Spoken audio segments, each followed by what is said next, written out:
దేవునితో 40 రోజులు. ప్రభువైన దేవుని పలుకులు ఆలింపని జాతి ఇది. పితా, పుత్ర, పవిత్రాత్మ నామములో మీకు శుభములు కలుగునుగాక. మార్చి 7వ తేదీ 2024 సంవత్సరం. తపస్సు కాలము 20వ ఉపవాస దినము, గురువారము. మొదటి పఠనము ఇర్మియా గ్రంథము 7వ అధ్యాయము 23వ వచనము నుండి 28వ వచనము వరకు. ప్రభువు ఇట్లు పలుకుచున్నారు, కాని నేను మీరు నాకు విధేయులై ఉండవలెనని ఆజ్ఞాపించుచున్నాను. అటుల చేసినచో నేను మీకు దేవుడనగుటకును మీరు నాకు ప్రజలు అగుటకును వీలు కలుగును.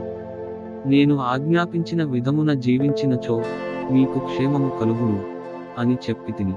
కానీ వారు నా పలుకులు ఆలింపలేదు, నాకు విధేయులు కాలేదు. మొండితనముతో తమ దుష్హృదయము ప్రకారముగా తాము నడచిరి. నా చెంతకు రాక నా నుండి వైదొలగిరి.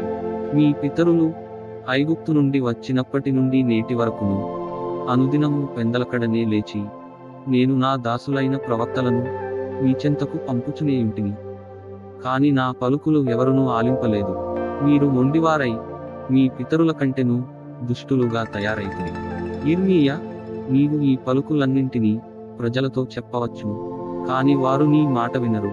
నీవు వారిని పిలువవచ్చును, కాని వారు నీకు ప్రత్యుత్తరమియ్యరు. నీవు వారితో, ఈ జాతి ప్రజలు తమ ప్రభువైన దేవుని మాట వినుటలేదనియూ తాము పొందిన దండన నుండి పాఠము నేర్చుకొనుటలేదనియూ చెప్పును. ప్రజలలో చిత్తశుద్ధి లోపించినది, దానిని గూర్చి మాట్లాడువాడు కూడా లేడు. ఇది ప్రభువు వాక్కు. ప్రత్యుత్తర గీతము. కీర్తనల గ్రంథము 95వ అధ్యాయము 1 నుండి 2, 6 నుండి 7, 8 నుండి 9 వచనములు. అందరూ, ఈరోజు మీరు మీ హృదయములను కఠినం చేసుకోక ఆయన మాట వినుడు. రండు, ప్రభువును సంతసముతో స్తుతించుదము. మన రక్షణదుర్గమైన దేవుని ఆనందముతో కీర్తించుదము. కృతజ్ఞతాస్తుతులతో ఆయన సన్నిధిలోనికి వచ్చదము. సంతోషముతో కీర్తనలు పాడుచు ఆయనను వినుతించుదము. అందరూ, ఈరోజు మీరు మీ హృదయములను కఠినం చేసుకోక ఆయన మాట వినుడు. రండు, శిరము వంచి ఆయనను ఆరాధించుదము. మనలను సృజించిన ప్రభువు ముందట మోకరిల్లుదము. ఆయన మన దేవుడు, మనము ఆయన కాచి కాపాడు ప్రజలము, ఆయన మేపు మందలము. అందరూ, ఈరోజు మీరు మీ హృదయములను కఠినం చేసుకోక ఆయన మాట వినుడు. నేడు మీరు ఆయన మాట వినినా ఎంత బాగుండును. మెరిబా చెంత మీ పితరుల వలె, ఆనాడు ఎడారిలో మస్సా చెంత మీ పితరుల వలె మీరును హృదయములను కఠినము చేసుకోవలదు. నేను చేసిన కార్యములను చూచిన పిదప కూడా మీ పితరులు నన్నచట శోధించి పరీక్షకు గురిచేసిరి. అందరూ, ఈరోజు మీరు మీ హృదయములను కఠినం చేసుకోక ఆయన మాట వినుడు. సువిశేష పఠనమునకు ముందు వచనము. దుష్టులు చనిపోవుట వలన నాకు సంతృప్తి కలుగదు, కానీ వారు వారి మార్గము నుండి మరలి హృదయ పరివర్తన చెంది పశ్చాత్తాపపడి జీవించుట నాకు ప్రీతికరము.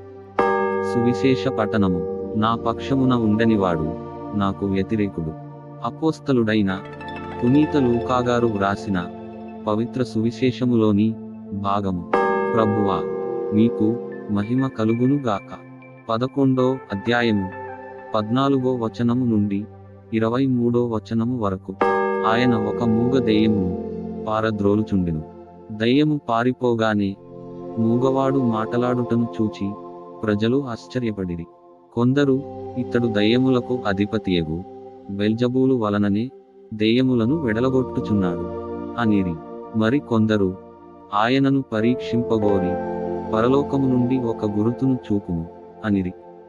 యేసు వారి ఆలోచనలను గ్రహించి వారితో ఇట్లనెను, అంతఃకలహములకు గురి అయిన ఏ రాజ్యమైనను నాశనమగును. కలహమునకు గురి అయిన ఏ గృహమైనను కూలిపోవును. సైతాను రాజ్యము అంతఃకలహమునకు గురి అయినచో అది ఇటుల నిలువగలదు. నేను బెల్జబూలు తోడ్పాటుతో దెయ్యములను పారద్రోలుచున్నానని మీరు అనుచున్నారు. అటులైన మీ కుమారులు ఎవరి వలన పారద్రోలుచున్నారు? కనుక వారే మీకు న్యాయాధిపతులు. నేను దేవుని ప్రభావము వలన దెయ్యములను వెడలగొట్టుచున్నాను. కాబట్టి దైవ రాజ్యము మీ సమీపమునకు వచ్చియున్నది. బలవంతుడు ఆయుధములను ధరించి తన ఇంటికి కావలి కాచుకొనినచో అతని సంపద సురక్షితముగా ఉండును. కానీ అతనిని మించిన బలవంతుడొకడు అతనిపై పడి జయించిన ఎడల అతడు నమ్ముకొనియున్న ఆయుధములను స్వాధీనము చేసుకొని అతడు దోచుకొనిన సంపదను పంచిపెట్టును. నా పక్షమున ఉండనివాడు నాకు వ్యతిరేకుడు, నాతో ప్రోగుబడనివాడు చెదగొట్టబడును. ఇది క్రీస్తు సువిశేషము.